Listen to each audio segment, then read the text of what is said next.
The untold, truth hiding, in plain sight. From the kingdom of Kush, to the today Ethiopia.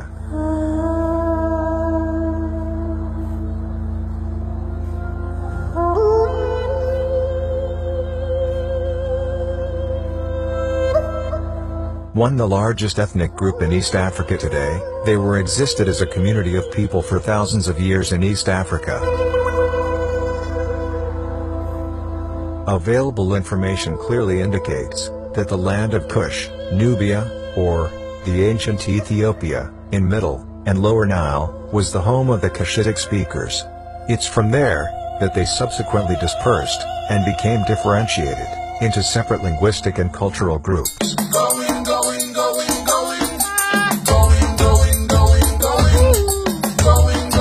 According to Marjorie Perrin, 1948 British historian and writer on African affairs, the emigrant Semites landed in a continent of which the northeast appears to have been inhabited by the eastern groups of Hamites, often called Kushites.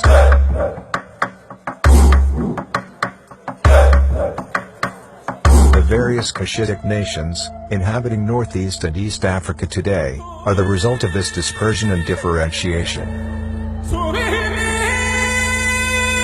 The Oromo form one of the main groups with all tradition and culture of Kushites, starting from Nubia, spreading southwards, and then east and west, occupying large part of the Horn of Africa today.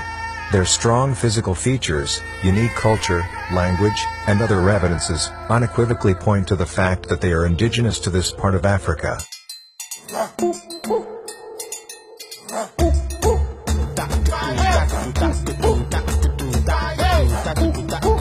Many historians have clearly mentioned that the ancient Egypt land Black KMT or Kemet was stolen from native African peoples, or the ancient Oromo ethnic group.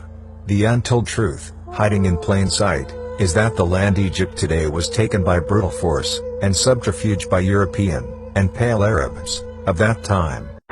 So Egypt has a very long and an interesting history, but the Ottoman's land really is Egypt. Egypt is the Ottoman's land. Egypt was taken from ancient Ottomans. Even the linguistic evidence, because I was surprised too in doing some linguistic study. In fact, now I even want to learn Oromifa. That's what I want to learn, Oromifa, to get it right, how they say it. I like to learn that because it's a etymological linguistic search. There are several groups of people in East Africa very closely related to the Oromo today. For instance, the Afar and Somalis are very similar to Oromo in their appearance and culture. The fact that the Somali, Afar and Oromo languages share between 30% and 40% of their vocabulary could be an indication that these groups of people became differentiated very recently. Other Kushitic-speaking groups living in the same neighborhood, who are closely related to the Oromo, are Kanso, Sidama, Kembata, Duressa, Ago, Saho, Baja and many other groups. The Abyssinian history, about the arrival of the Oromo people, in the 16th century in East Africa from outside, is a fabrication and denial of historical facts. It is a myth created by Abyssinian court historians and monks, sustained by their European supporters, and which the Ethiopian rulers used to lay claim on Oromo territory, and justify their colonization over the Oromo people. However, several authorities and historic evidences have indicated that the Oromo were in fact in the northeastern part of the continent before the arrival of the Habasha.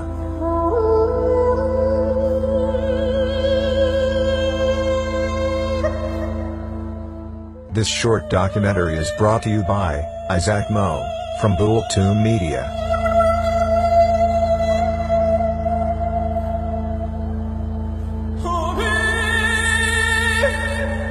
If you want to understand today, you have to search yesterday.